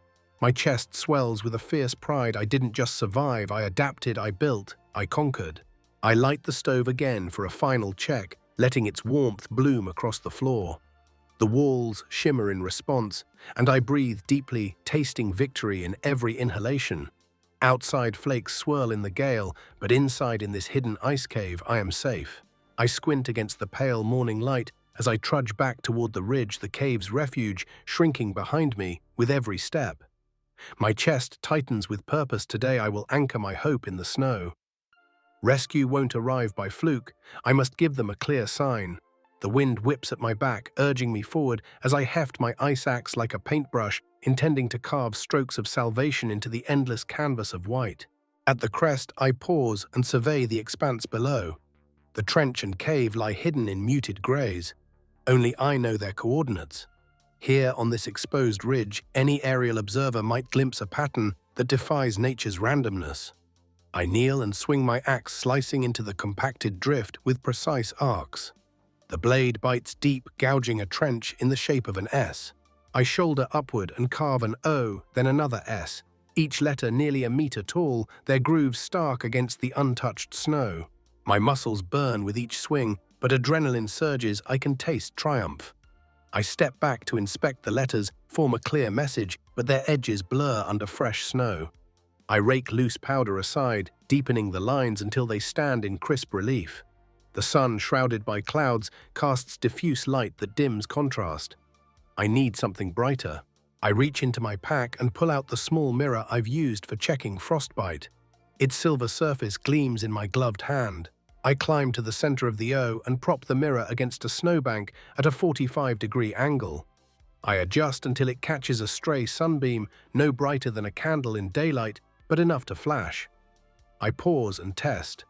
I hold the mirror perpendicular to the ridge and tilt it until a glint shoots across the valley below, landing on a rocky outcrop.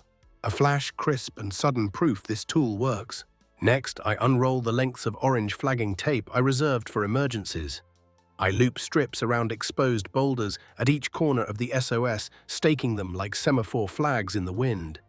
The tape flutters vivid against the white tiny beacons dancing in the gale.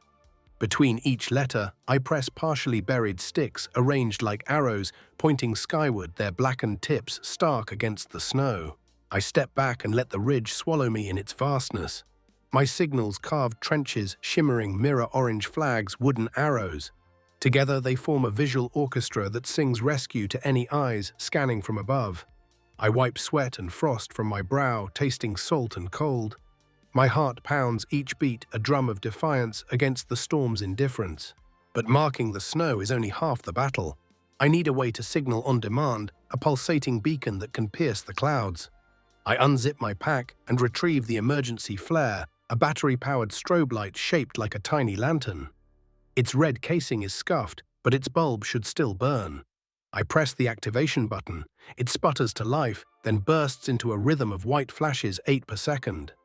I set it atop a small mound at the SOS center, anchoring it with snow so it won't tumble. The strobe's glow flickers through wind-whipped powder, creating a staccato heartbeat that demands attention. I crouch beside the flare and cup my hands over its casing, feeling the hum of electricity and light. It's a small rebellion technology against chaos. The flare's pulses reflect off the orange tape and glitter off the carved trenches, turning the signal into a kaleidoscope of hope. I smile despite chapped lips. This sentinel will burn tonight if power holds a last stand against darkness. As midday haze drifts in, I stand and survey my work one more time. The ridge is an island of intention amid the vast sea of drifts. I stamp around the edges, compacting snow to prevent wind drifts from burying my letters.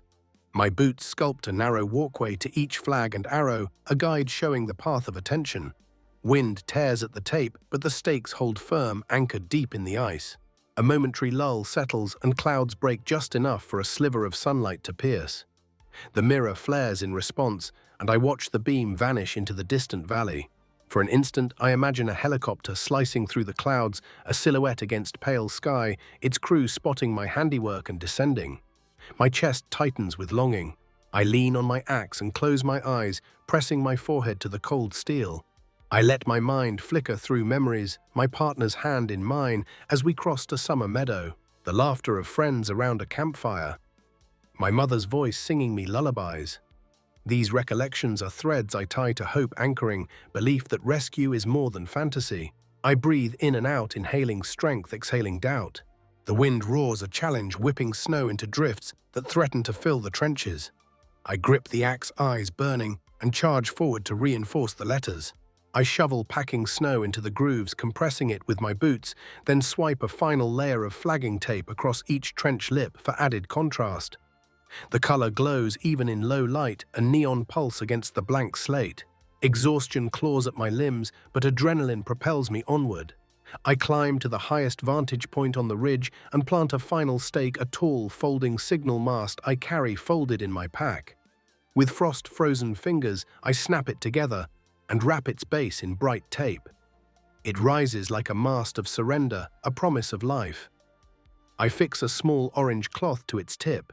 It flaps violently like a heartbeat in the sky, a final flag flown against defaulters. I collapse beside it, knees buckling as relief floods me.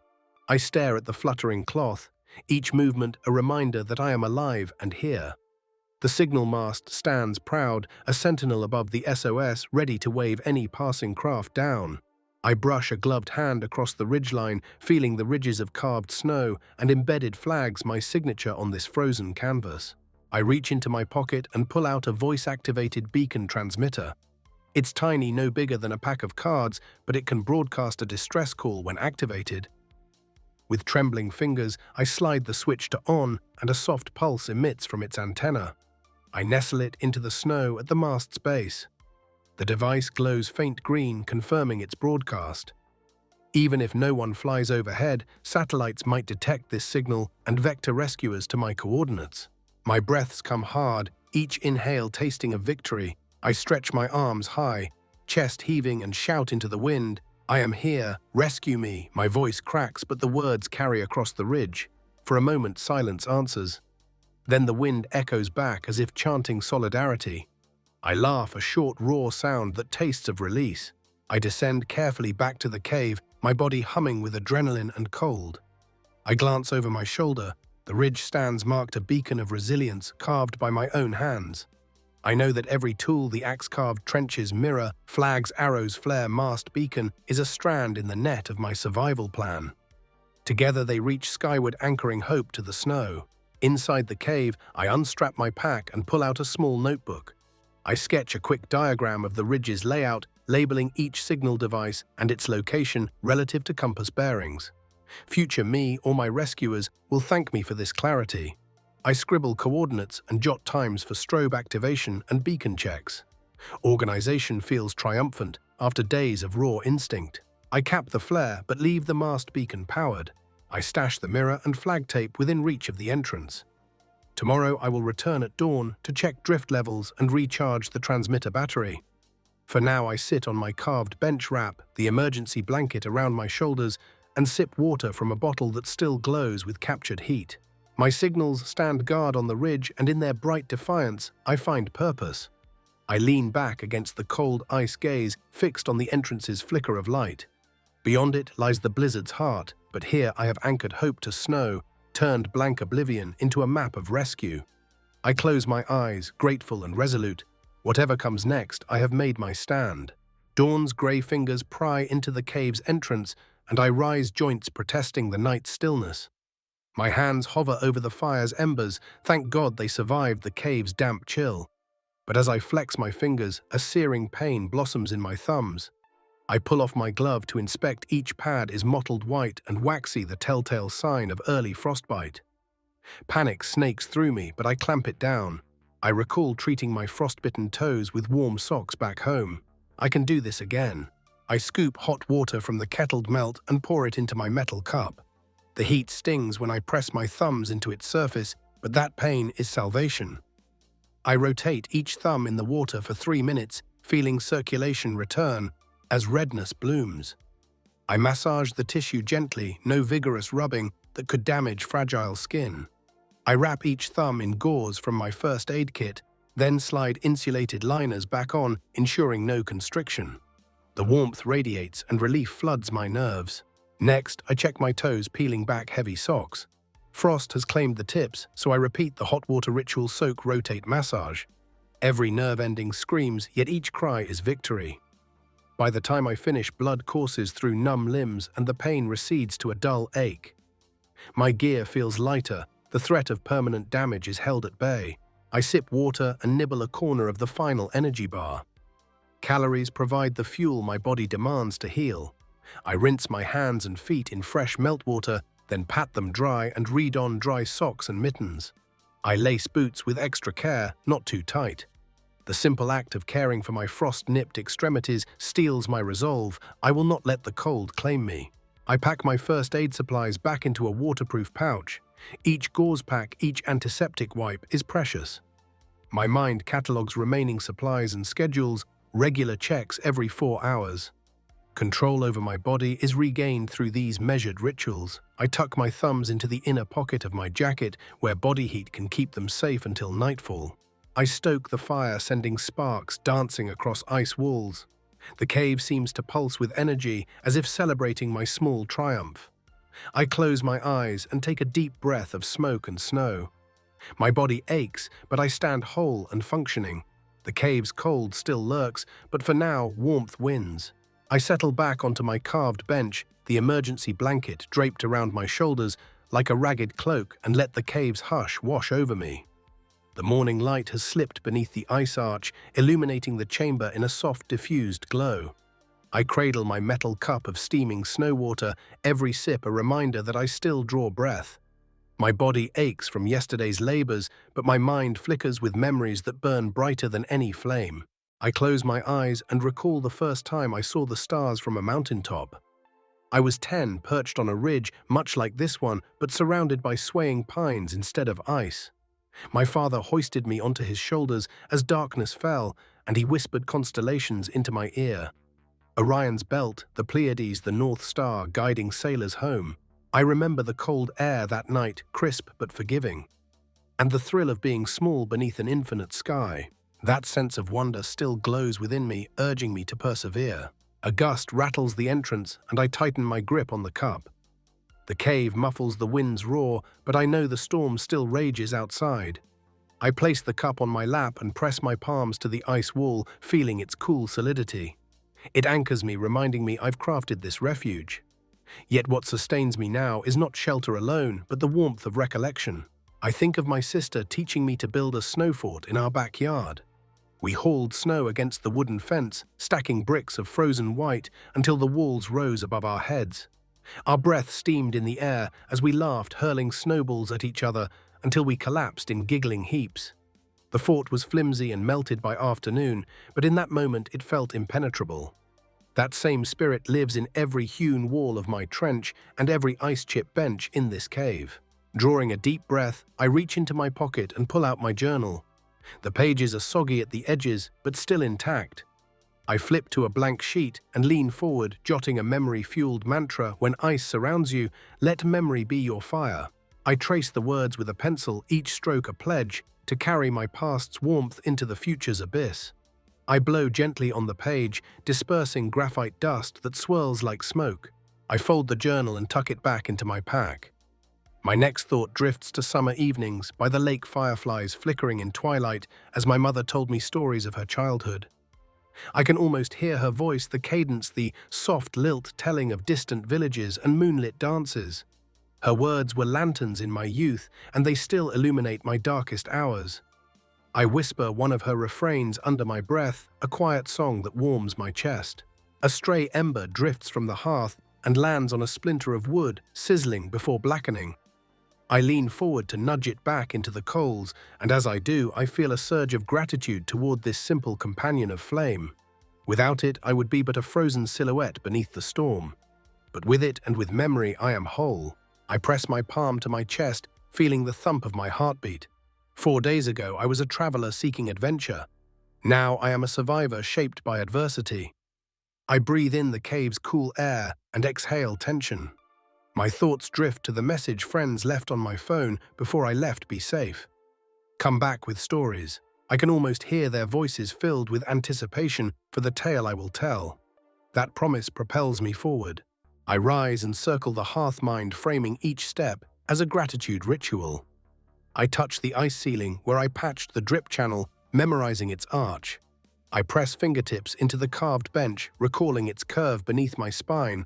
I trace the outline of my map etched in a notebook where I mark the trench, the cave, and the ridge's SOS. Each landmark is a chapter in my survival narrative. My stomach growls, reminding me that memory alone cannot feed me. I reach for my final ration pouch and slit it open, spooning grains into the cup. I heap snow over the flakes and set the stove alight. The flame sputters, then steadies, and I swirl the mixture into a thin gruel. Steam rises in gauzy tendrils, and I inhale its scent. The meal is meager, chalky, and bland, but infused with the strength of recollection. I sip slowly, letting warmth flood my core. As the gruel dwindles, I think of my grandfather's workshop, the scent of cedar and varnish wafting through the air as he carved wooden toys for neighborhood children. I can hear the rasp of chisels against wood, feel the weight of a half-carved bird in my palm. His steady hands and quiet patience taught me that creation is an act of love. That lesson guides every axe swing I have made to carve shelter and signal for rescue. I finish the gruel and hold the cup above my head in a silent toast to the past. Then I crush the empty pouch and discard it into a snow pocket, sealing it shut. Wastage is unacceptable here. I inhale the cave's stillness and let reflection flow through me. My mind drifts to the moment I realized I could survive alone. It happened last night when I coaxed the fire back to life after a near collapse. In that crucible, adrenaline and memory fused, forging a resolve that outshines fear. I whisper to the cave walls, "I am strong. I am here." The walls respond in my mind with a resonant hum, as if acknowledging my vow. I sweep away one last patch of snow that clings to the entrance's threshold, offering a clear view to the ridge beyond. The storm has eased to a whisper, but flakes still drift in shifting currents. I step forward and peer out. The mirror's glint and the strobe's distant flicker are invisible in this dim light, but I know they stand guard. My SOS remains carved in the drift, awaiting eyes that seek purpose in the white expanse. I turn back, letting the cave's sanctum envelop me once more. I pack away my stove journal and remaining gear, tucking each into its designated niche. Discipline is a form of self-care here. I sweep unused wood into a pile near my bench, ready for tomorrow's fire start. I stake the emergency blanket across a narrow ledge above my head, allowing its reflective side to radiate warmth back down. Then I ease myself onto the bench, knees drawn to chest. I lean my forehead against my gloved palms and inhale deeply. Memory has been my fuel, but now I allow it to settle into calm. I whisper a gratitude prayer for past joys, for this shelter, for the chance to endure. The cave's silence is gentle approval. I close my eyes and let warmth suffuse me from flame, from recollection, from the promise of rescue. Tomorrow I will emerge onto that ridge and rekindle the SOS. But tonight I rest in the glow of memory. I carry the laughter, the stories, the wonder of all I have known into the emptiness, and in that weaving of past and present, I find purpose. I am not merely surviving, I am living, held aloft by the fires of memory that no storm can extinguish. I climb from the cave and blink against the raw light, the cold air biting through my layers like 1,000 icy needles. My breath puffs in rapid frosted plumes as I step onto the ridge once more, heart hammering with anticipation. Yesterday's signals stretch before me, the carved SOS etched into pristine drifts. Orange flags dancing atop stakes, the strobe's impatient flashes, and the signal mast's bright cloth fluttering like a beacon of defiance. I scan the horizon, eyes narrowing against the swirling snow, searching for any hint of movement beyond the monochrome expanse. Minutes stretch into a taut silence, the kind that presses against your eardrums and makes each heartbeat thunder. Then a faint hum, distant yet unmistakable. I freeze, blood roaring in my ears. The sound grows a mechanical whine, cutting through the wind's howl. I raise my hand to shield my eyes, focusing on a dark speck creeping through low clouds. It grows larger, a silhouette against the pale sky, a helicopter, its rotor blades slashing the air, carving out a rhythm of life. Rescue, I choke out, voice raw and ragged, but bursting with relief. I sprint across the snow legs, pumping, despite the weight of fatigue. My boots kick up plumes of powder as I race toward the signal mast, each step a furious surge of hope.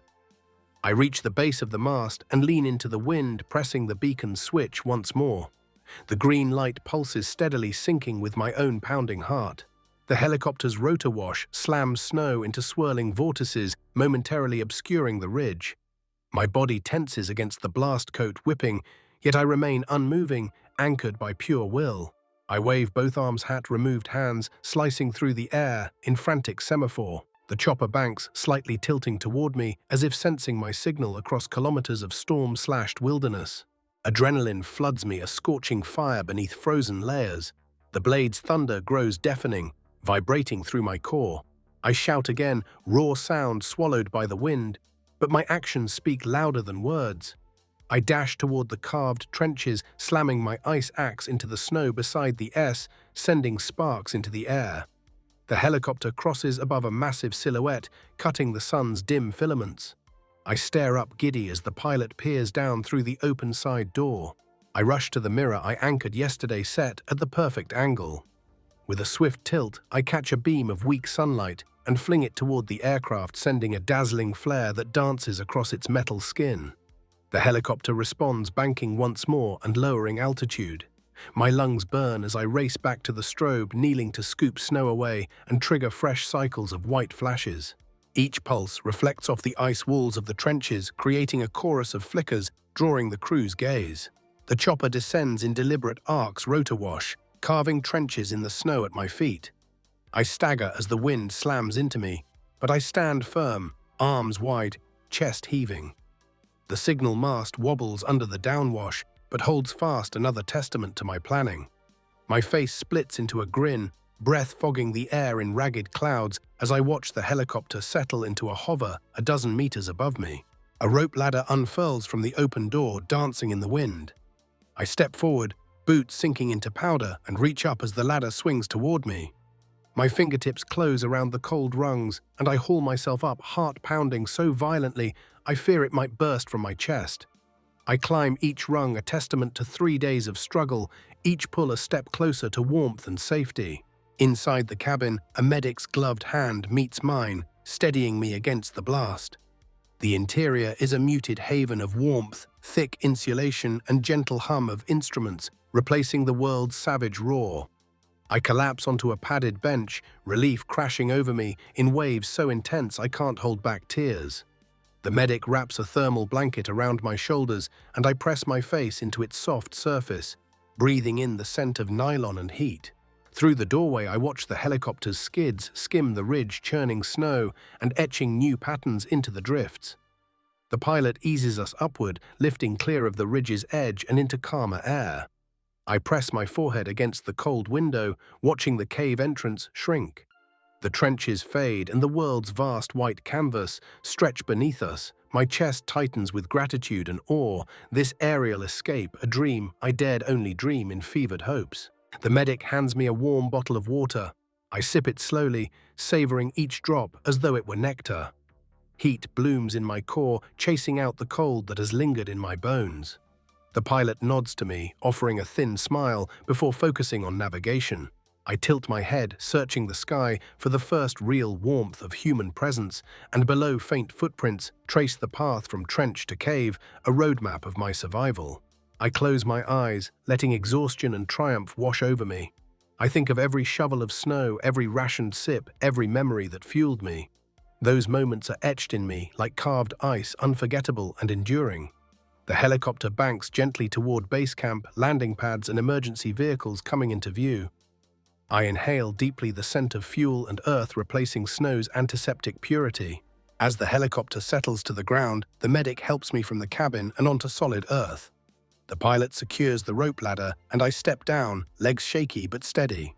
A flurry of relief workers surrounds me, voices calling, gloves, gripping stethoscopes, tapping. Their warm lights, friendly chatter, and gentle hands wrap around me like a second skin. I stand in the glow of floodlights, breath swirling in golden beams as they usher me toward a heated tent. Camp members press hot blankets into my arms, and a technician checks my vitals on a portable monitor. I smile, cheeks wet with tears and snow. "You're safe now," one of them says, voice soft. "You're incredibly lucky and even more incredibly strong." I bow my head, letting the words soak in. In 3 days alone, deep snow, no tent temperatures below -25, I fought fear, hunger, frostbite, and isolation. Now I am carried back to civilization on wings of hope. I turn once more toward the ridge's silhouette under the pale sky, silently thanking it for shelter and challenge. Then I step forward, guided by steady hands, into the warmth of rescue and the embrace of life. I wake to the hum of generators, and the soft murmur of voices sounds so foreign they make my head swim. My body is cocooned in layers of thermal blankets inside a heated medical tent. I flex my fingers and toes, marveling at sensation unclouded by frost. Outside, the storm's grey fury still rages, but here it's distant, muted by thick walls and warm air. A medic checks my vitals pulse, steady breathing deep. I give a small nod, gratitude brighter than any migraine. They guide me to a reclining camp chair and offer hot tea laced with honey. I cradle the steaming cup, its heat seeping into my palms, a comfort I never knew I'd crave so fiercely. Each sip warms my core, and I taste cinnamon and promise. I scan the tent blankets, folded neatly, packs piled against walls, maps strewn across a table. This hub of activity stands in stark contrast to the silent expanse I left behind. A camp leader steps forward, snow-smeared parka, kind eyes shining under headlamp. "We followed your signals," she says softly. "The beacon, the strobe, the SOS, it led us right to you." Relief and pride knot in my chest. I manage a tired smile. "I'm glad it worked," I rasp. "Thank you." She pats my shoulder and turns to coordinate my evacuation. They wrap me in another layer of blankets and help me stand. My legs tremble, but I test them carefully. Strength returns with each shift of weight. Outside the tent, wind-scoured snow stretches to the horizon, the ridge's outline barely visible through swirling flurries. Yet I know beneath that blanket of white lies the trench, the cave, and the masked monuments to human tenacity. They escort me to a snowmobile idling on a reinforced track. I slide onto the padded seat, lingering to look back at the tent's warm glow. It feels like the mouth of a great beast swallowing me whole. I grip the handlebars as the driver revs the engine. The vehicle roars to life, and we glide over drifts, each bump a reminder of the wild terrain. I secure my blankets tighter and lean into the journey ahead. En route to base camp, the driver points out landmarks: the frozen stream I melted for water, the boulder where I harvested slush, the pines I stripped for kindling. Each memory surfaces vivid and raw. I close my eyes, letting the wind's chill brush my cheek as I replay every trial and triumph. My fingers trace the edge of a map, clipped to the dashboard, following the route I once stumbled along in blackout fear. At the camp's main lodge, lights blaze against the snow. They usher me inside, where a roaring hearth warms columns of frosted gear hanging to dry. Volunteers bring blankets and seat me on a cushioned bench. Dogs curl at my feet, sled dogs and huskies, their keen eyes studying me as if greeting a long-lost friend. I reach down and stroke a chocolate husky's head. Its fur is softer than any fabric, and its warmth grounds me. A nurse brings a warm meal stew brimming with vegetables and tender chunks of meat, and steaming bread fresh from an oven. My stomach roils with hunger, and I dig in, savoring each bite as though tasting the world anew. The broth slides down my throat, nourishing every cell. Tears prick the corners of my eyes, not from pain, but gratitude. They help me remove layers and check for frostbite one last time, no lasting damage. A sense of relief washes over me. I'm whole. I'm alive. I'm human again. A doctor whispers that I'll need rest and gradual refeeding, but I nod, already planning tomorrow's cup of real coffee.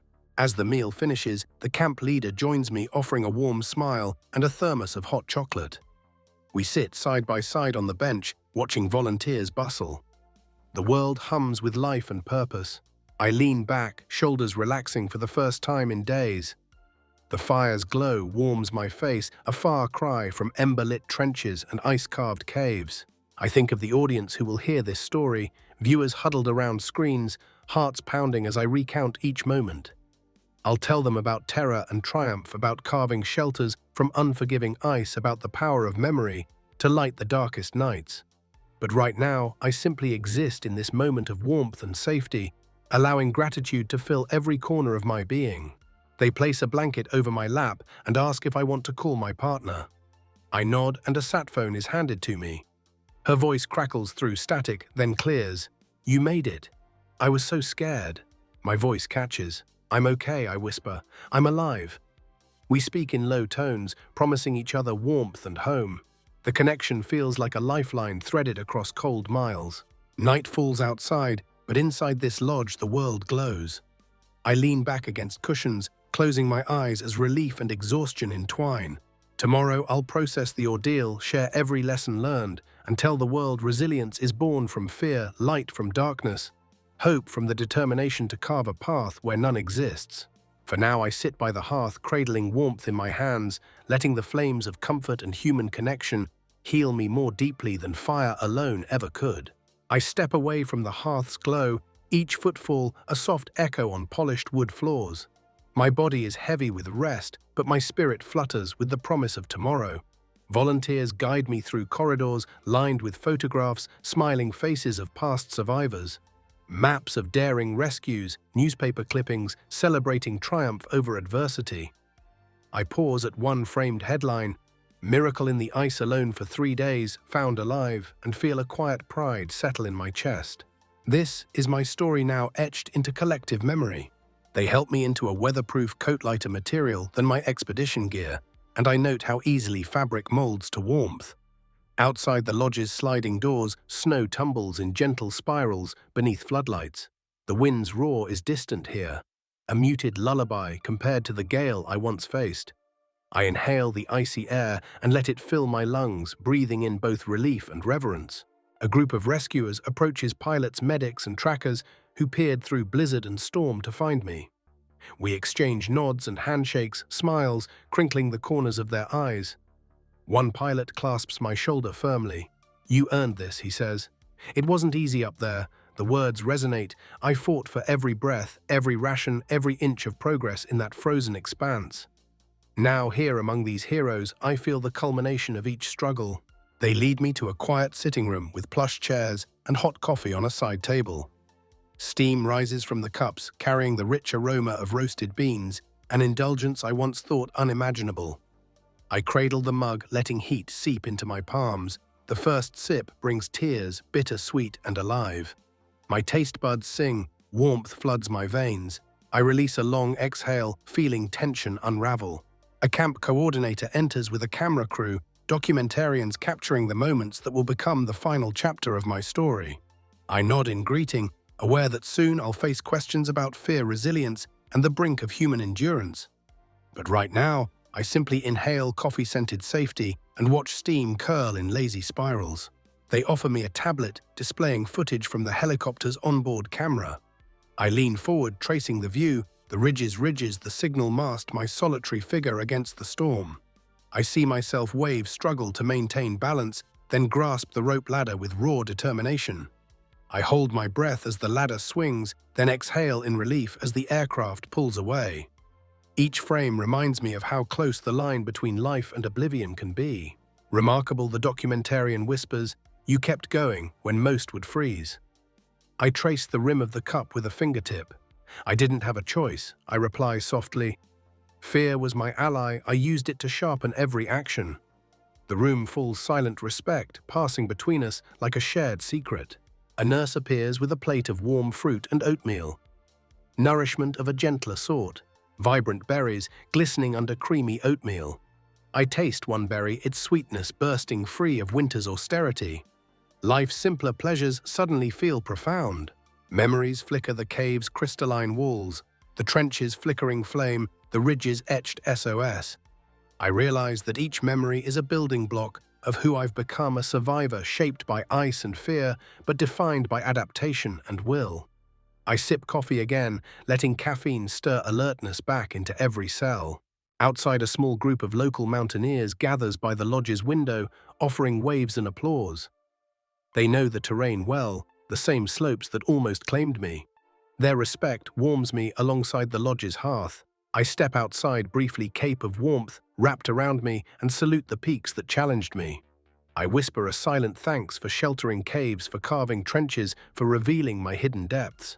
Back inside, they provide fresh clothes, soft layers that remind me I am human again, no longer a solitary figure in endless white. I change quickly, tucking away expedition gear to be packed and shipped.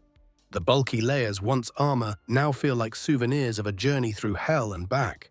I sit in a plush armchair as a medic performs a routine check: blood pressure, reflexes, pulse.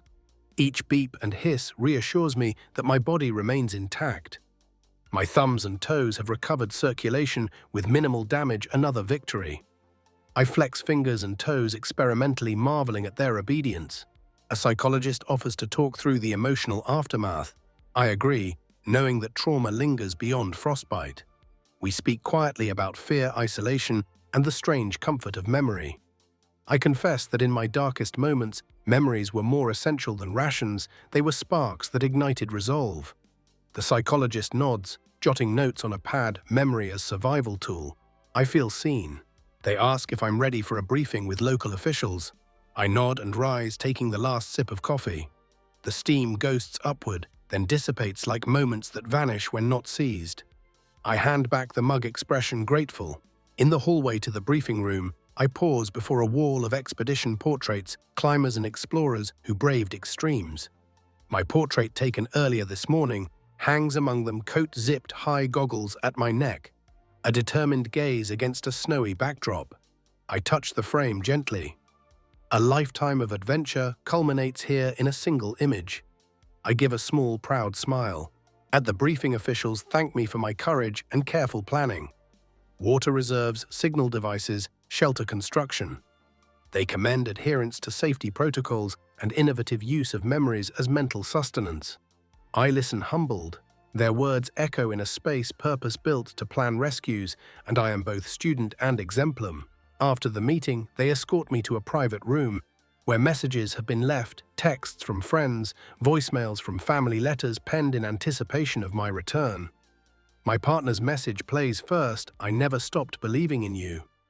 I close my eyes, chin quivering as love's warmth floods me. I reply with a quiet, "I'm here," my voice steady. Finally, I slip away to a balcony overlooking the snowy courtyard. Flurries drift downward, soft as confetti. I lean on the railing, eyes tracing each snowflake's descent. The world seems peaceful now, an illusion I earned through struggle. I whisper a promise to the cold peaks that I will tell this tale with honesty and gratitude, that I will honor both fear and triumph. I inhale the crisp air and exhale fully, relief and triumph mingling in every breath. The horizon glows faintly as dawn's promise nears. I turn back inside, ready to share my story, with hearts warmed by memory and guided by hope. I sink into a deep seat by the hearth, soft blanket cocooning my shoulders. The world outside remains muffled by walls of snow and crusted ice, but here inside time stretches in gentle peace. I let the pulse of warmth seep into my bones, each breath a slow meditation. Memories flicker like embers, my sister's laughter, my grandmother's stories, the crackle of childhood campfires, gentle reminders that life's tender moments burn far brighter than any storm. I trace the edge of my journal, its pages filled with vows and reflections. Each word is a testament to the power of inner light, a spark that resists darkness. I close it softly, sliding it into my coat pocket, a talisman against future trials. I allow my thoughts to drift, images of golden sunsets, the gentle lap of lake water, the embrace of loved ones. These visions settle like birdsong in my heart, a melody of comfort and renewal. The fire's glow warms the room in lazy waves, and I breathe in its smoky lullaby. I lean back, head resting on a plush cushion, and let gratitude wash over me. Every flake of ice I conquered, every ration I conserved, every memory I summoned, they converge here in this sanctuary of calm. Fear has yielded to reflection, tension has softened into acceptance. I close my eyes and give thanks for shelter that protected me, for water that sustained me, for memories that guided me, and for the hands that reached me at rescue. I welcome the hush, the warmth, the gentle closure of a chapter written in adversity. As eyelids flutter closed, I whisper to the embers, "Thank you for carrying me through." The world falls silent in soft surrender, and I drift into a peaceful rest, carried on wings of memory and hope, of memory and hope, of memory and hope, of memory and hope, of memory and hope, of memory and hope, of memory and hope, of memory and hope, of memory and hope, of memory and hope, of memory and hope,